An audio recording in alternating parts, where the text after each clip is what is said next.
আজকে সোহেলের হত্যাকাণ্ড নিয়ে, সোহাগের হত্যাকাণ্ড নিয়ে অনেক কথা হলো। আমি যদি প্রশ্ন করি 100 মিটারের মধ্যে আনসার ক্যাম্প, আনসার কি করলো? আমি যদি প্রশ্ন করি পুলিশ কি করলো? আমি যদি প্রশ্ন করি ভিডিও না আসা পর্যন্ত সরকার কি করলো? they have to answer it.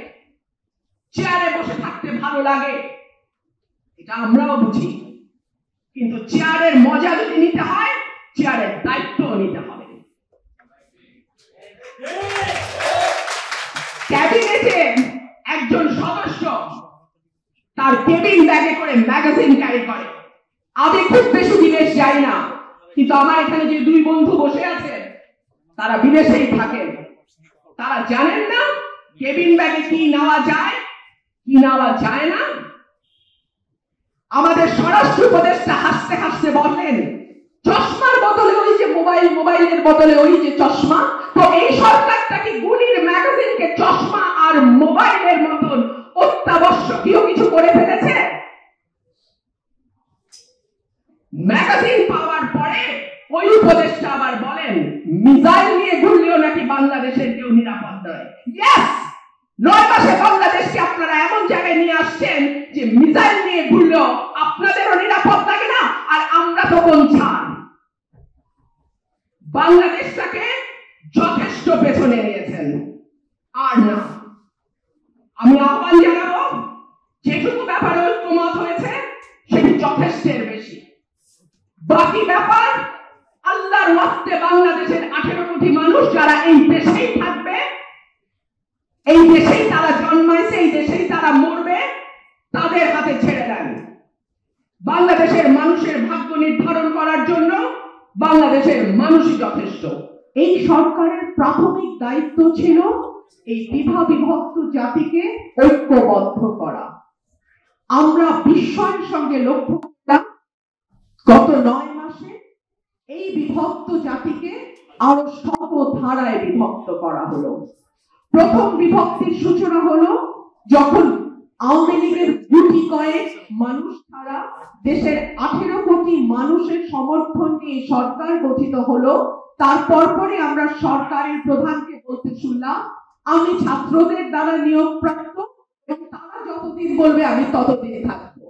না, আপনি ছাত্রদের দ্বারা এবং কেবলমাত্র ছাত্রদের দ্বারাই নিয়োগপ্রাপ্ত ছিলেন না, বাংলাদেশের 18 কোটি মানুষ আপনাকে দিয়েছিল এবং বাংলাদেশের 18 কোটি মানুষ আশা করেছিল যে আপনি তাদের রক্ষাকর্তা হবেন, আপনি দুঃসময়ে দ্বিধা বিভক্ত জাতিকে ঐক্যবদ্ধ করবেন।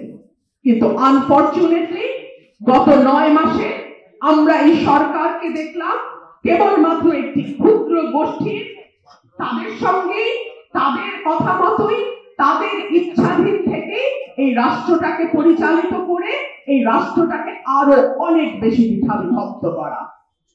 আজকে আমরা নির্বাচনের কথা বললেই সংস্কার সংস্কার সংস্কার। ঐক্যমত কমিশনের প্রধান আজকে এখানে উপস্থিত আছেন। আমি তাকে বিনীতভাবে মনে করিয়ে দিতে চাই যে বাংলাদেশের রাজনৈতিক দলগুলো একমত হয়েছে 10 বছরের বেশি কোনো ব্যক্তি প্রধানমন্ত্রী থাকতে পারবে না। 70 অনুচ্ছেদ সংস্কার করা হবে।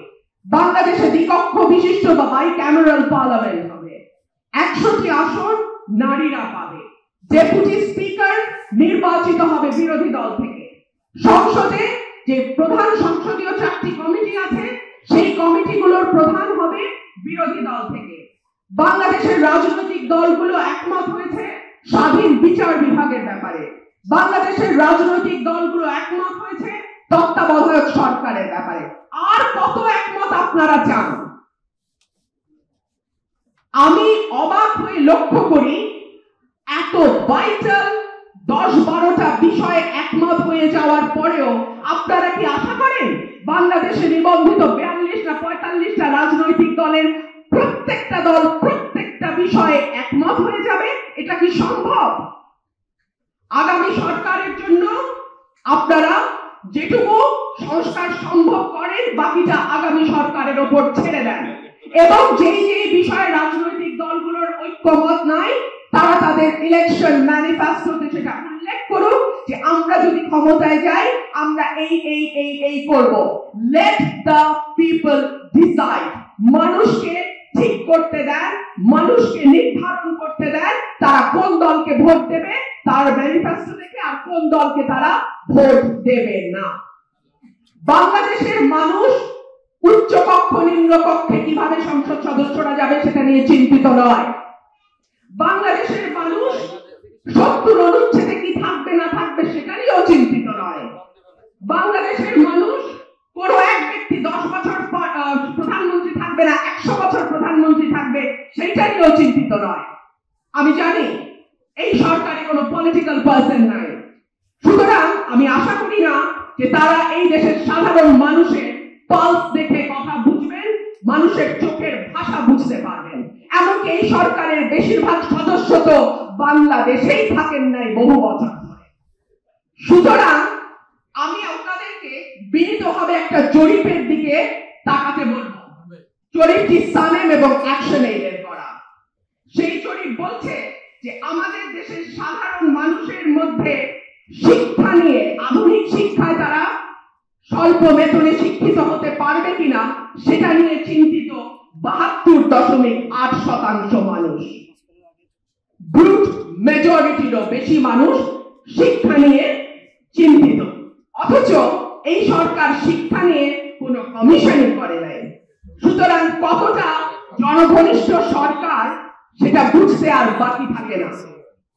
এই দেশের মানুষ উন্নত চিকিৎসা নিয়ে চিন্তিত 67.1%। আমি এই ফাঁকে বলে রাখি আমাদের দেশে আউট অফ পকেট এক্সপেন্ডিচার 70% স্বাস্থ্যতে, এবং সে কারণে প্রতি বছর 67 থেকে 70 লক্ষ মানুষ দারিদ্র সীমার নিচে চলে যায় কেবলমাত্র তার চিকিৎসা ব্যয় মেটাতে গিয়ে। এদেশের মানুষ দুর্নীতি ও স্বজনপ্রীতির অবসান চায় 65.4%। শক্তিশালী বিচার বিভাগ চায় 59.7%। অন ও অফলাইনের নিরাপত্তা 54.1%। সুতরাং এই দেশের মানুষ কি নিয়ে চিন্তিত আর কি নিয়ে চিন্তিত নয়, আমি আশা করব সরকার অন্তত এই সব যে অ্যাকশন এইড বা সানেমের মতো সংগঠনগুলো আছে তাদের রিপোর্টগুলো একটু পড়বে, একটু দেখবে। কারণ সাধারণ মানুষের সঙ্গে তো তাদের ইন্টারঅ্যাকশন নাই। সাধারণ মানুষের সাথে আমাদের মতো মানুষের ইন্টারঅ্যাকশন। আমাদেরকে কনস্টিটিউয়েন্সিতে যেতে হয়, আমাদেরকে সপ্তাহে অন্তত 3 দিন গ্রামে থাকতে হয়। So we know what they think and we know what they want to say. এটা আপনারা জানেন না। এই দেশের মানুষ সামান্য নিরাপত্তা চায়, খুব বেশি কিছু চায় না। গত 9 মাসে আমরা কি দেখলাম? আমরা দেখলাম বাংলাদেশে একটা নতুন সংস্কৃতি তৈরি হয়েছে, মবক্রেসি। হুড় করে 20 জন 25 জন 30 জন মানুষ আরেকটা মানুষের উপর হামলে পড়ে।